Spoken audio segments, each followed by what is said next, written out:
Assalamu alaykum hürmetlik radyo anlıqçılar. Adabiy anlatish programmamizni anglashinglarni qarshi olamiz.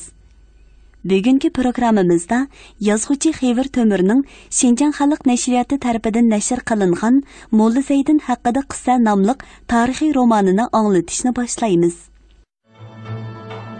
Uni bek paranchi deydi. Uningda gap degan tayyor turdi ekan. Anglasam, vanglar bilan qattiq tutishdi ekan. Molla Zaydin degan qanchalik bir nima ekan? Bizning Qashqada ne nochlar bor. Men degan tog' odami bog'langanning qo'lini yashgan, bo'rining quliqini, tulkining quyrug'ini kesgan, bag desang bagdak, shoh desang shohdak, erkin ozoda o'tgan odamman. Lekin Molla Zaydin degan yenib kelibdi-dak. Endi uni Beyjingga minibdi deydi. Beyjing degan biz bordigan joy. U yalang to'shga nima qo'ydi endi? Seni qo'ymi seg'indiq. Sen kiribiding. Ko'nglimizmi tutun bo'lib qoldi. Men aslida duogo'y emasman. Avliyomi emasman. Mushunda bir jahon kezguchi.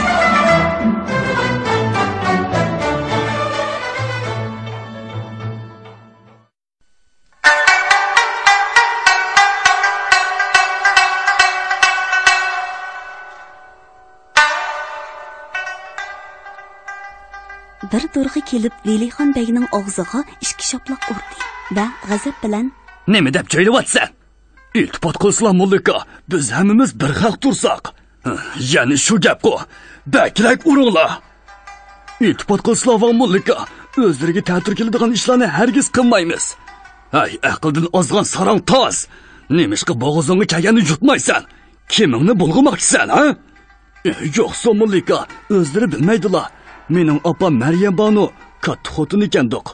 Bo'g'imizning vaqtida orda xizmatini qilib non yiqib, inak sog'id ekan. Bir kuni otimiz Pardunvonning ko'zi opamga tushib qopti. Shu chog'da men opamning qo'rsig'ida qolgan ekanman. Ay, siz tivatdi. Bu sarangtozni adablab qo'yinglar. Mundaqmi satkab qilamdi kishiga. Do'rg'ilar kelib Velixon begni do'shkallab yerga bosdi. Vang shu alla hukm chiqarib, "Allik to'qmoq urilsin!" deb ta'tir qarab o'ltirib oldi. Do'rg'ilar buyruqqa binoan Velixon begni 50 to'qmoq urib bir chetga opirib tashladi. Vang g'azab bilan matim do'rg'iga qarab, "Sen nima degan?" "Xo'sh, men hech gap qilmagan. Sen menga 2 ko'ra bug'doyning gapini qildingmi, qilmadingmi?"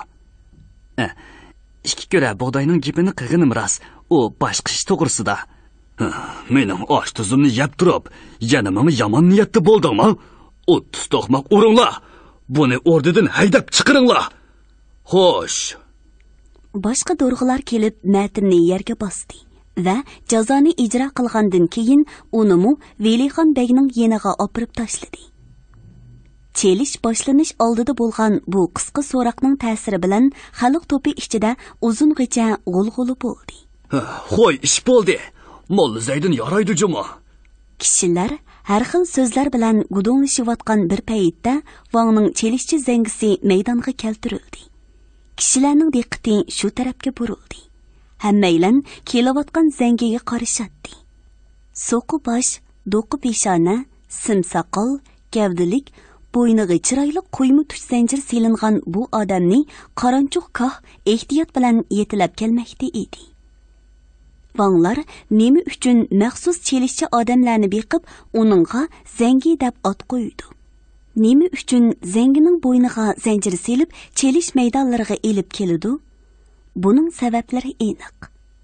U davrlarda vanglar mansab, obro'y, yer suv, kiyim-kechak, yemek-ichmak, ot uloq, qush qo'rg'uy, tayg'an mushuk, o'yin tomosha, umuman hamma narsada boshqalardan mutlaq ustun turishni yaxshi ko'radi. Shuningdek, chelish maydonlaridami Vangning chelishchisi hammani yiqitib g'olib polvon atalsa, buni texmi yaxshi ko'radi. Shuning uchun ular yurt ichida nomi chiqqan chelishchilarni tanlab o'rdida maxsus baqatdi. Odatda ularni bekor yotqizib, kuchlik o'rda tomoqlarini berib tarbiyalaydi. Vaqti kelib chelish maydonlariga elib chiqqanda, ularning bo'yniga maxsus qo'yma zanjir selib, maxsus qaranchuq qoqqa yetilitib, hayva bilan elib keladi. Bu arqalıq Wang'ның çelişçisini zanjirda bağlab məxsus adam başqurmasa, idara qılğılı bolmasmış deydigan bir düşüncəni payda qilishni maqsad qılatdı. Zengini meydanga keltirgandan keyin Katning yanida yerga o'ltirg'izdi. Bir tizini püküp o'ltirgan Zengi Wang'ның oldida xuy ko'rsatishga boshladi. U xalqqa, çelişçilarga yirtqushlarcha qarab hurkiraydi. Qo'li bilan yer tatilab to'pi chachatdi.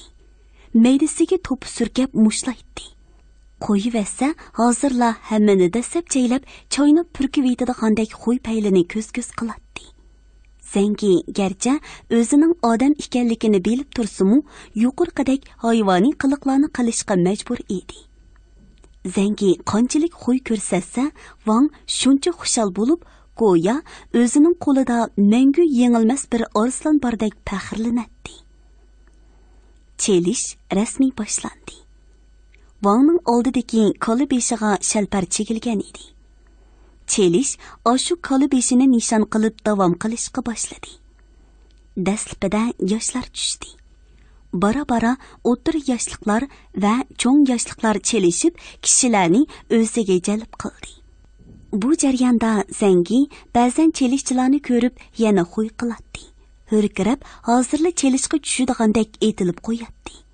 Ba'zida qorinchoq kohni so'rab jabbo soladi. Zengi so'rgan vaqtlarda qorinchoq koh o'zini ojiz kelganligini ko'rsatish uchun yer beg'irlab yetib oladi. Hamda uningga yolvurib, hozir vaqti emas, sanga teng kelgudek odam yo'q deganini tushuntirib, qisqa so'z bilan ular shatroq deydi. Zengimu takrorlab shatroq deb so'rashdan to'xtab qoladi. Çeliş borgan seri qizib, har qaysi aymoqlar bo'yicha boshlandi.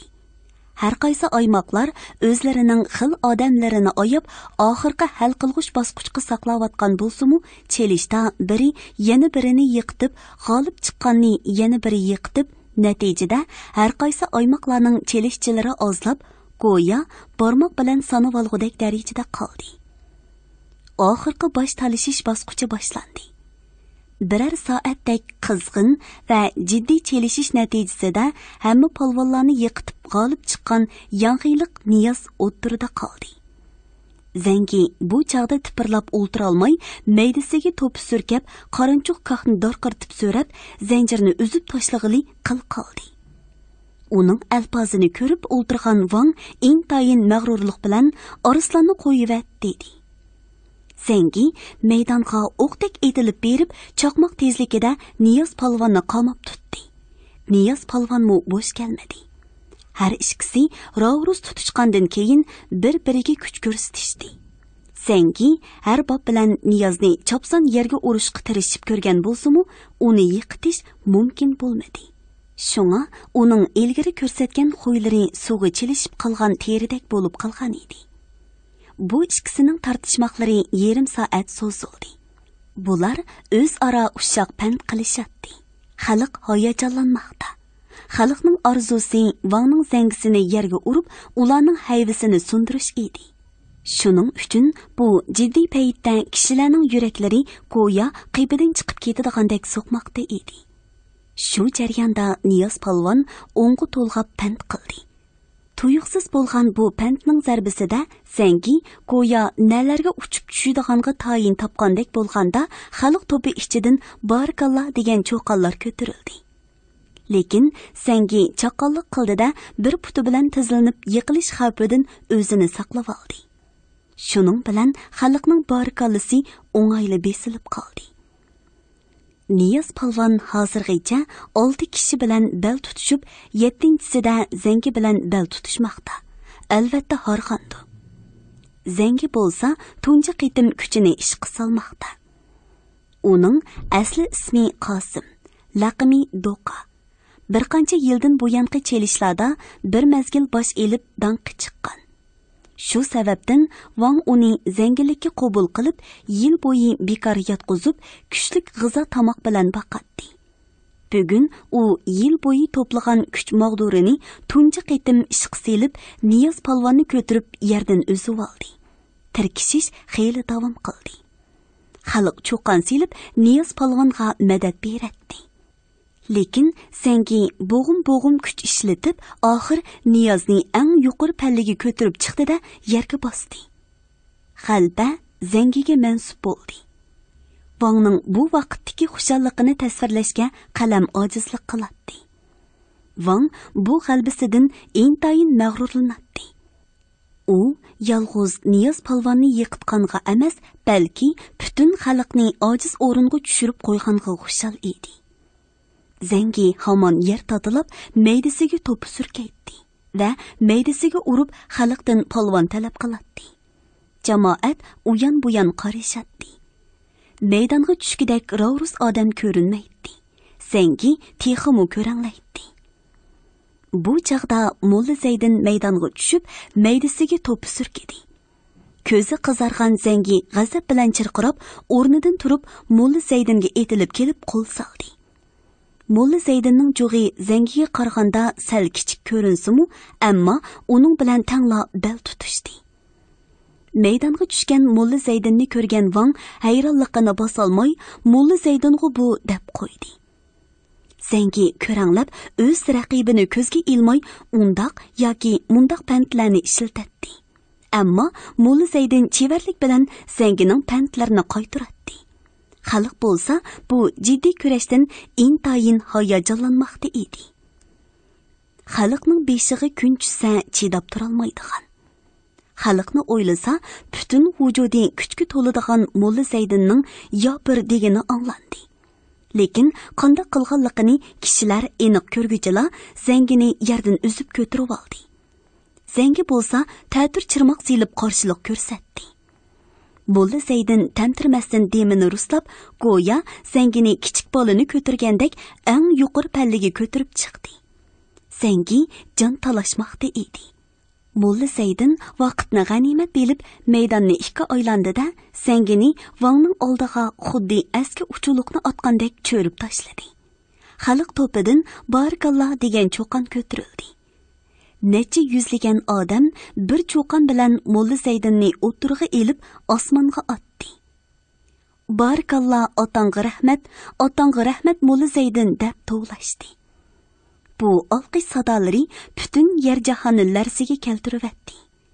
Ba'zi bovay mo'maylarning ko'ziga xushallik yeshi yamradi. Vang hayronligidan nima qilishini bilmay o'ltirib qoldi. U yuzlagan xalqning tantana sadolari ostida o'zining go'yo qushdak yetim qolganligini tunji qitim his qilmoqda edi. Vang kuniga 2 qitim afyun chekatdi. Atiganlik kayib ancha uzunga so'zilmaydi. Kechqurunliqi namoz degarda boshlansa, yerim kechiga qadar so'ziladi. Tongga yaqin uyquga ketgan Vang atsi osh vaqti bilan uyg'onadi. O'rnidan turib, xizmatchi kahlarning yordami bilan yuyinib bo'lgandan keyin ochiq damlangan qora choy ichib, necha g'onza lamjin tamokisi chekatdi. İştahası echilgandan keyin bir taxsa halva, bir china quyuq qaymoq choyni to'qash nonlar bilan ichib oladi. Uningdan keyin bog' o'yli oromlarni oralaydi. Da'vo kelgan bo'lsa so'raydi. Yoki durg'ular tutib kelgan gunohsiz xalqlarni so'roq qilib, to'qmoq jazosi beradi yoki zindonga buyuradi. Bundaq so'roq kunda degudek bo'lib turadi. Tushlik g'izodan keyin Vang par yostiqqa yo'linib mugdab g'izo singdiradi. Shekarlik qora choy ichib g'ongzi tartadi. Bu vaqtda o'rda kohlari uningga o'zlari egilagan ahvollarni, rost yolg'on xabarlarni ma'lum qiladi. Buning orqasidan o'rdada bekor tomoq yeb kun o'tkazadigan parangchilar va qiziqchilar o'z mahoratlarini ko'rsatib, Vangning ko'nglini elishga tirishadi. Har kuni digar vaqti bilan mehmonxonada kechlik o'ltirish boshlanadi.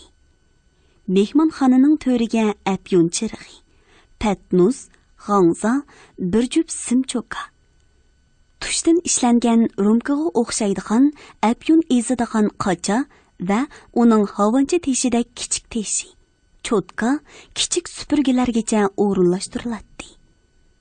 Bu ishlarning hammasi Vangga afyun sho'rlab berguchi olmaxon otliq ayol tarafidan taqqilinadi. mehmonxonada har oqshimi nag'ma bo'ladi. Usulchilar usul o'ynaydi. Wang yonboshlab yetib apyun chekkash nag'ma anglaydi. Usulchilarning usulini tomosha qiladi. Wangning aysh ishratlik turmushi ana shundoq yillab davom qiladi. Bugun oqshomgi o'ltirishmu o'z tartibi bilan boshlandi. Wang ikki xonza apyonni sho'rab, ko'zlarini xumorlashtirib kayib surishga boshladi. Muzika chelinmoqda. Oyoray, dardog'ay naqshlari aytilmoqda. Qiziqchilardan biri usulga tushib, kulkilik harakatlar bilan qiziqchilik qilmoqda. Lekin Wang bu qiziqchiliklarga qiyo ko'zini solmaydi. Qanday qilsak, Wangning ko'nglini olarmiz deb bosh qotirgan qiziqchilar bir pasdan keyin nag'maga payiz qo'shmoqchi bo'lib varqirashga boshladi. Shar oyaray, qichiringni soyg'i tart. Sharvoni xonga qishingni at, unimisa teshingni at. Wang bu ovozlarni anglab ko'zini ochib, usulchiga qarab qo'ydi-da, yana ko'zini yumib o'z xiyoliga patdi. Qiziqchilarning qilig'ini 360 kun bir xil, hech qanday yangilik yo'q edi. Shunga Wang ancha qiziqmaydi. U yaqindan beri Molla Zaydinga qiziqib qolgan edi. Gerçi o'z zangisini yiqitib, xalq orasida qo'rliq keltirgan bo'lsa-mu, ko'ngli hamon Molla Zaydinni tartatdi. Shunga u qiziqchilarning harakatiga qiziqmasdan ko'zini yumib elib, Molla Zaydin ajab yetib kelmaydi-ku. Xo'sh, at chaptirgandim, keladigan vaqti bo'p qoldi. Wang ko'zini yumib jim bo'lib qoldi. Nag'ma usul davom qilmoqda edi. Usulchi xeyli abjil usul o'ynaydi. Bo'yinlarini etib, qosh ko'zlarini suzib, birdan uni, birdan buni do'rab, so'rin ahlini o'ziga jalb qiladi. Lekin uningda yangilik yo'q edi. Hamisha bir xil o'ynavergachga kishilar onchi bek qiziqmaydigan bo'lib qolgan edi. Bugunmi u ko'ni dasmoyisini ishqa silib usul o'ynamoqda. Wang bu usulga bir qaytam qarab qo'ymadi. Wangning mehmonxonasida usul o'ynab yoki parangchilik qilib kun o'tkazib, qo'rsoq baxtlilik qiladigan koxlarning albatta yangiliklarni yaratqusi keladi. Lekin ulardan biror yangilikning chiqishi qiyin edi. Shunday bo'lsa-mu, bugun biri payiz qo'shib to'ladi. Qizib ketdi, ha, qizib ketdi, ha. Yaqinlar, ha, kuyib ketdi, ha. Bularmu Wangni o'ziga jalb qilolmadi. Dal shu paytda Molla Zaydin yetib keldi. Molla Zaydin yetib keldi. Ha, kel. Nemanchi vaqt qolding? Aldirab kelyotdim. Yo'lda ushuqlarni to'liqlayman deb kechikib qoldim. Bu qandoq gap? Nadiki ushuqlarni? Aldirab kelyapsam, bir to'p odam paranglashib, kulishib turibdi. Quloq solsam, parang xeyli qiziq. Ha, qandoq qiziq parangkan u. Quloq solsam, bir ishon shundoq deb etibdi. O'lgan odam bir ushuq. Chunki odam o'libdi qolsa, uni yuyib tarab, kepanga ilib, yerlik qo'ymay bo'lmaydi. Ikkinchisi, uyga kirgan mehmon bir ushuq. Chunki assalom deb uyga kirsa, hurmat qilmay bo'lmaydi. Dasturxon silib, choy qo'ymay bo'lmaydi. Buni anglab, ushuqlar yana bor dedim. Jamoat mening og'zimga qarashdi. Men dedimki, o'lgan o'lik bir ushuq. Uyga kelgan mehmon yana bir ushuq. Bunisi to'g'ri. Meningcha bo'lganda, ishon mo'lilami bir ushuq. Chunki inshaalloh xamonga kelib duo qilsa, kapsan bermay bo'lmaydi. Uyga kirib sura o'qisa, oldiga pul yoki poshkal qo'ymay bo'lmaydi. To'g'ri debsan. Hammadan eski yana bir ushuq bor edi. Uni qo'shib qo'yaymikin deb o'ylanib, avval o'zlari bilan maslahatlashib ko'ray deb bu yon keldim. Qaysi ushuq u? So'zlab boqina. Kucha vanglari men bilsam hammadan eski ushuq. Anglasam, ularni kaptarvoz deydi. Xalqning yaxshi kaptarlarini bulab tortib olgudak. Ularni yana otvoz deydi. Xalqning yaxshi otlarini ko'rsa, rudupaydek choplashib ilib olgudak. Ularni yana so'latvoz deydi. Xalqning kamchat tomoqlarini, ko'pi jovularini ko'rsa, bulab ilib olgudak. Ularni qushchi deydi. Xalqning yaxshi qarchiga, qushlarni ko'rsa tortib olgudak. go'yo ular bir bo'langchi desizlar. Ushuq degan buningdan ortiq bo'lamdi.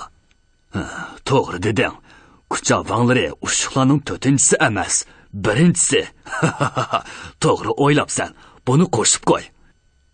Azaldan quchoq vanglari bilan o'zangi so'qishtirib kelayotgan Vangga bu so'z bak yiqib ketgan edi.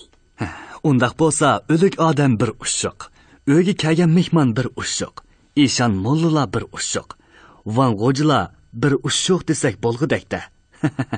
To'g'ri. Dod, arzim bor, dedi Qavzat Tayji va Vangning oldida tiz bukdi. Nima arz? Biz bu gaplarga chidab turolmaymiz. Qarab turib bizni haqoratlayotdi. Qandoqmi jim turg'udakmiz? Tishlarimiz g'o'chirlab ketyapti. Amr qilsalar, biz uni vaqtida joylasak. Ochiq gap qil. Sening gaplaringdan hech nimani bilgili bo'lmayotdi. Mushu Mulla Zaydincho qarab turib o'zlariga til tekkizyapti. Buningga toqat qilib turolmayotimiz. Qaysi gapni deysan? Gang'o'jilarmi ushuq deyapti. O'zlarimi gang'o'jam tursular. Vang bu so'zni anglab qo'shilmasini turdi va kolpuklarini yalab turib o'ylangandan keyin birdan o'zgarib, "Bog'langlar bu xotin taloqni." 4 odam Mulla Zaydinni chambarchas bog'lab tashladi. Ching bog'la, azaldan gunohsizlar ching bog'lanib kelgan. Bu qoida. Dedi Mulla Zaydin qoqlarga madad berib. Bu qandoq gap? Gunohingni bo'yningga olmamsan, ha? Gunoh bo'lsa, bo'ynim qildi bog'laqliq. Menimcha gunohing eg'ir. Bu gunohing uchun 50 to'qmoqqa buyurayman. Vangning to'qmoqchilari hayvi bilan to'qmoqlarini taranglatib, Mulla Zaydinni o'rab turdi. Mulla Zaydin pisand qilmasdan, "Mening uchun yana 50 to'qmoq qo'shib, 100 to'qmoq hukm qilishlarini so'rayman." Bu qandoq gap? Gunohsizlar azaldan qattiq jazolanib kelgan. Shuni deyman, ha? Bu gapcha senda gunoh yo'qmi? Tirnoqchilikmi yo'q? Qani so'zla. Taqsir, men ushuqlar qatoriga Van g'o'jilarni qo'shdim. Biz Turpan xalqi o'zlarini har qanday Van g'o'jilardan yuqori sanaymiz. Hargizmi boshqa Van g'o'jilarga o'xshatmaymiz. Shuning uchun o'zlarini Gang'ujam deymiz. Boshqalarni bo'lsa Van g'o'ja deymiz. Men ushuqlarga Van g'o'jilarni qo'shdim. Agar Gang'ujlarni qo'shgan bo'lsam, to'qmoqqa besib o'ltirib tashlasimmi men rozi edim. Vangning chiroyi darhol o'zgarib kulimsirdi-da, "Yeshivitinglar. Endi mening arzim bor", dedi Mulla Zaydin ruxsat elib. Qani so'zla. Yaqindan beri tog'dan kelgan kishilarning ko'pinchisi Gang'ujamga tava qarag'aylarning uchi kesilib tugab ketyapti deb qaqshab kelyapti. Men hayron bo'lib, qarag'ayning uchini kesib nima qilgudak desam, ular yog'ochchilar no'g'ish serib satqudak deydi. Butun tog'ning changzi uchini kesib, muncha bola ko'p no'g'ishni kim ishiltib ketalaydi deb so'rasam, hozir yurtda no'g'ishning bozori chiqib ketdi deydi.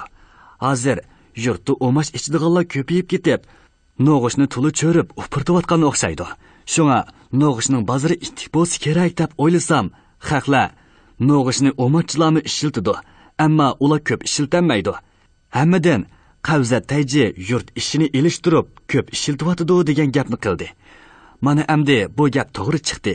Qavzat Tayji yurt ishini ilishtirib qolmasdan, ordining ichidagi ishlarni ilishtirib, tog'dagi changzlarni kesib o'zlariga ziyon soldi. Mana hozir meni o'rinsiz bog'latdi. Adil bo'lganliklari uchun to'qmoq jazosini o'z egasiga berishlarini so'rayman. Vang bu fikrga tamoman qo'shilib, Qavzat Tayjiga 30 to'qmoq urishni hukm qildi. Mulla Zaydin har qaytim o'rdiga kelganda biror yangi gap ko'tarib kiratdi. Vang uning yangi so'zlariga xeyli xushtar bo'lib qolgan. Hatto apyun xumoriga o'xshashla xumor bo'lib qolgan edi. Bugun Mulla Zaydin o'rda mehmonxonasiga kelibla yangi parang boshlavatdi. Atiganda masjidga chiqsam, bir so'pi paydo bo'lib qopti. Namozdan keyin so'pi vaz nasihat qilib, 5 vaqt namozni tark qilmay o'qinglar. Xudoning buyurgan farzlarini ado qilinglar. Agar namozni qazo qilib, farzlarni ado qilmasanglar, tongli qiyomatda farishtalar so'roq qiladi. Umid gurizlar bilan shundoq urudurlarki, har bir urganda kukum talqon bo'lib, teriqdek chechilib ketamiz. Oltin xo'roz kelib, bizni terib yana aslimizga keltirdi. yana urudi, yana teriqdek chechilib ketimiz. Ana shundaq og'ir azoblarni ko'ramiz degili turdi. So'pining so'zlarini anglab, taqat qilib turolmadim. Men Alloh taolo undaqli qora quyuq uriy emas. Haq nohaqni ajratmay, namozni qazo qilding deb urdigan bo'lsa, bizning bu gap so'zlarimiz bordi. Alloh taolo nozu ne'matlarni bandalarga taqsim qilganda tanshab bermagan joylarimi bor. Ba'zilarga qo'shlab qariz, qo'tillab qo'y, o'nlab tugman, 3-4 dan xotin beribdi. Bizga o'xshash gadoylarga birdan xotin bilan bir qo'tir eshak beribdi. Battam qo'g'inning uruq tula deb biz kambag'allarning balimiz to'li bo'ladi. Yayli desak osh yo'q, kiyayli desak kiyim yo'q. Shuning g'imida bolalarni boqimiz deb gohida namoz o'qiyanmay qolamiz.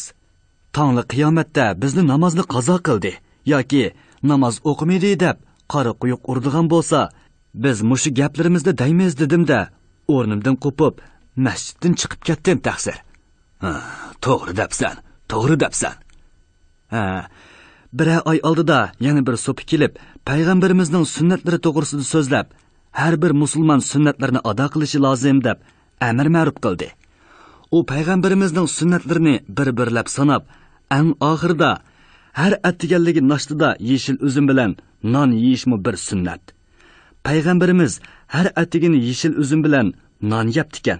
Bu nima degan yaxshi sunnat dedi. Men mu darhol qo'shilib, bu nima degan yaxshi sunnat? Üzüm bilan non yeyish bakmi yaxshi ish, lekin gap pulda. Hozir üzümning jingi palani pul. Agar üzüm setib olgudek pul bo'lsa, so'pimga amr ma'ruf qildirmasdan bu sunnatni ado qilaverman. Pul bo'lsa, yeshil üzümni tog'ri bilan to'xtatib qo'yib yeyish menimcha mushkul emas dedim taqsir. To'g'ri debsan, to'g'ri debsan. So'pidan pul so'rab ko'midingmi? So'pilardan pul chiqamdi. Ular degan pulni o'ziga do'st tutmaydi, lekin qo'liga tushganni bosh tutmaydi. To'la kuldirib odamning uchini uzib etding o'san. Molla Zaydinga choy qo'yinglar. Xo'sh. Parangchilardan biri Molla Zaydinga bir piyola choy sunib, beyt aytishga boshladi. Ussizlik tutdim o'zlarga, chak basmagan so'zlarga. 5 unmi oz keldi, chaplay desam dazlarga. Molla Zaydin choyni qo'liga elib, javoban beyt aytdi. Ussizlik tutgan o'zlarmi, mundaq obdan so'zlarmi? 5 undi shilim chalsam, yeb to'ymagan o'zlarmi? Mehmonxonadan qattiq kulki ko'tarildi. Kulkining ustiga Vangning erki o'g'li Oqbosha kirib keldi. U qo'llarini qanot qilib, xuddi kaptardek uchib mehmonxonani ikki aylandi. Vang boshliq hammaylan kulkini to'xtatib, bolaning o'ynishiga qaramoqda edi. Oqbosha uchib kelib yetib, dapandining qo'lidan dapni oldida uni uy ichida do'milatdi. Dap halqalarining shildirlashlari balaga katta o'yin bo'ldi. Lekin buningdanmi zerikkan Oqbosha tamburchining qo'lidan tamburni tortib elib, uni ot qilib mindida uy ichida cho'rgilashga boshladi. Tamburning jaranglashlari bola uchun qiziq o'yin bo'ldi. Bola endi tamburni ot qilib o'ynashdan zerikib, Vangni ot qilib mindi. Vang o'z o'g'lining ko'nglini deb dum bo'lib 4 oyoqliq bo'lib berdi. Oqbosha chu o'g'loq deb tovlab, Vangni beqindab mengishga zo'rlaydi. Vang bolaga ot bo'lib yo'rg'ilab berishga ojizlik qildi. Bu chaqda qoqlardan biri Oqboshani qiziqtirib, "Mening gadinimga minsizlar, egiz ko'tirib yugurib beraman" dedi. Oqbosha darhol otni yutgidi. Qoq uni bo'yniga mindirib, uy ichida yugurib o'ynatdi. Ba'zida o'rniga sakrab Oqboshani chayqadi. Birdam shundoq o'ynagandan keyin Oqbosha ot minishdan zerikib, otdan tushdi-da, Vangning yeniga kelib o'ltirdi va Ota buguncha qo'g'inliqqa berib qo'g'in yulib o'ynab keldim. Qo'g'in degan boshqachalar oson yo'linadi ekan. Birdamning ichida necha eri qo'g'in palaklarini yulib tashlavatdim. Bo'pti. Qo'g'inchi gap qilmadimi? 2 eri qo'g'inni yulib bo'g'inimda qo'g'inchi kelib, "Xo'jam, bo'ldi qisila, o'zlariga men tatli qo'g'in pishirib beraman" dedi. Qarasam ko'ziga yosh elib yig'layotdi. Nimishqa yig'laydi bu deb ochiqim nalardan kelib, "Mana amsa" deb teximi jiq yulib tashladim. Nimishqa undoq deydi? Paşa balam hamma qo'g'ini yulib tashlasa-mu gap qilmasligi kerak. Qo'g'in deganni terisi bo'ladigan narsa. Bola deganni teri bog'ili bo'ladigan narsa emas. Qo'g'inchining balamga vaqirganligi uchun jazosini bermasam bo'lmaydi. Xotin taloqni tutib kelib, zindonga sulab qo'yinglar. Xo'sh. O xotin taloqning beshini kesmasam hisob emas. Dorg'alardan bir nechisi yuqorqi buyruqni ijro qilish uchun chiqib ketishdi. Oqpashaning erki taytanligi Molla Saydinni zeriktirgan bo'lsa-mu, tishini tishlab o'ltirdi. U chekidan oshgan satqiliqlardan ko'zini qochirib, Vangning yonida apyun sho'rayotgan Olmaxonga sap soldi. Bechora ayol yosh vaqtida xeli satang, apchil bo'lg'iydi. Hozir apyunning kasofatidan quruq so'ngaki aylanib qopti, deb o'yladi. Bu ayol bekmi uruq edi. So'ngachlari ba'ayni Edir tog'larning qiridek cho'qjiyib ko'rinadi. Lavlari va tishlari uzrab ketgan bo'lib, kuladigan bo'lsa, nepis qalpuklari orasidan to'nkay tishlari monumentli chiqib qoladi. Olmaxon haqiqatan yosh vaqtidan tartibla sho'q ayol bo'lg'achqa to'li o'ynab, oxiri apyunga kirishib, mushu holga tushib qolgan edi. Xalq ichida bu ayol to'g'risidagi kulkilik gap so'zlar nihoyatda ko'p edi. Molla Saydin uning o'tmishi va hozirini bir qur ko'z oldiga keltirib, "Voy bechora" deb qo'ydi. Mehmonxonada Oqpashaning xalvasi oyoqlashgandan keyin nag'ma yana boshlandi. Usul o'ynaldi. Kimdir biri Molla Saydinni usulga tortdi. Molla Saydin qoida bo'yicha o'rnidan turgan bo'lsa-mu, usul o'ynab ko'rmagan putqullar aplashib beram. "Hay Molla Saydin, sening turqinga qaraganda usulni abjil o'ynaysan." Olmaxon taklif qilgan yerda o'ynamasam sat bo'ladi. Undaq bo'lsa, Olmaxonga chelinglar, dedi Molla Saydin. Muzika Olmaxon ohangiga chelindi. Molla Saydin naqshi aytib usul o'ynashga boshladi. "Ah, jinimay Olmaxonay, qaysi bog'ning guli sanay? Bilmaganlar aytidi Olmaxon qandoq nima? Og'zi o'ymoq, beli cho'mach, xo'p kelishgan bir nima. Ah, jinim Olmaxonay, qaysi bog'ning guli sanay? Olmaxonning beg'i bor, gul tövida chingi bor. Olmaxonga sapselinglar, o'ng qishida mengi bor. Ah, jinimay Olmaxonay, qaysi bog'ning guli sanay? Olmaxonning beg'ida bir tup o'zim bor qashqiri. Olmaxonga sapselinglar, o'ttir tishi tashqiri. Ah, jinimay Olmaxonay, qaysi bog'ning guli sanay? Olmaxonning oqliqi lamjinda otgan paxtadek, tanlarida go'shi yo'q, randi solgan taxtidek. Ah, jinimay Olmaxonay, qaysi bog'ning guli sanay? Olmaxonning yo'llari 360 ning yo'li. Olmaxonga to'li qatnab teshildi kashimning so'ngi. Ah, jinimay Olmaxonay, qaysi bog'ning guli sanay? Yoshligida Olmaxon yangdek qo'yatdi o'smini, amdi to'pchak boshiga chumkab kiyibdi posmini. Ah, jinim Olmaxonay, qaysi bog'ning guli sanay? Beshingni yeydigan Molla Saydin bo'ldi qil, meni kadin chiqarding-ku. Kadin chiqmagan neman qoldi? Ha, shundoq yosh edik, o'z edik, qo'llarda gezak. Qeriding, chiriding, g'alvirdi tezak. Beshingni yeydigan, yosh vaqtimda ko'rgan bo'lsang, oshnan yemas bo'lib ketading aqchon. Yosh vaqtingda daldiyani topsang, ko'ringanga qosh otding, uning orqasidan tosh otding. Qeyrig'iningda chiroq tuvida yon boshlab yotding. Endi kim sana qaramoqchi? Ashu jingokchi apding. Mehmonxonada yana kulki ko'tarildi. Vang hammadan bakrak kulgan edi. Teliqib hatto ig'inab ketdi. U chinqilishdan zo'riqib, tart qilib yel chiqarayotgan edi. Kulka yana bir baldoq yuqori ko'tarildi. Molla Saydin o'rdaga kelib ketib yurib, bir ish to'g'risida Vangni xafa qilib qo'yganda, Vang uni bir kecha jazolamoqchi bo'lib, qish kuni egiz dalan o'gziga chiqarib qo'ydi. Molla Saydin egiz dalanda bir kechani o'tkazishga majbur bo'ldi. Qish kunlari izg'irin tog' shamili jondan o'tadi. Qora qushdek qora sovuq Molla Saydinning quloqlarini uchirib ketadigandek qiladi. O'z beshidagi xavfni tushungan Molla Saydin dalandan siyrilib tushib ketish yo'lini izlab ko'rdi. Lekin bu mumkin emas edi. U chidag'onga chiqargan dedi-da, o'g'zining bir burchigida turgan eski to'liqni tong otquchi ko'tarib yugurib chiqdi. Tang atqanda Wang Molla Zaydinning holini ko'rgili otayin chiqib qarasa, Molla Zaydin to'muqi bilan o'zini yelpib, "Ajab issiq o'g'zi ekan. Tarlab aran tang atqizdim. Egiz dalanda tarlab ketdim deganing nemisi? Yuqori xamanda xamanchilar o't qolgan ekan. Shu o'tning tatidan tang atquchi tarlab chiqdim. Bo'ldi, qaytib cho'sh. Gunohingdan o'tdim." Dorg'alar darhol shoti qo'yib Molla Zaydinni yondirib tushdi. Wang yana uni mehmonxonasiga taklif qilib, dasturxon selib choy berdi. Wang bu ishlardan go'yo Molla Zaydinni o'z sinoqlaridan o'tkazgandek his qildimi yoki uning qiziq parang, qiziq harakatlariga oshiq bo'lib qoldimi? Molla Zaydin choy ichib o'tirganda uningga, "Sen endi o'rdida do'rg'i bo'lib turgan. Bolalaringga har oyda 5 kilo bug'doy berilsin. Yo'qsa, men o'rdaga loyiq emasman. Men degan ba'zi ishlarni haqqa qaraganda kam qilaman. Uning ustiga ko'p ishlarni xom qilaman. Qo'tan solsam, qo'noq shehida tom qilaman. Non yang desa, bir qitimda 5 nonni xom qilaman. Az ishlarni yo'g'on bilib, dom qilaman. Beshini akal desa, bo'kini akilib, ishlarni tamom qilaman."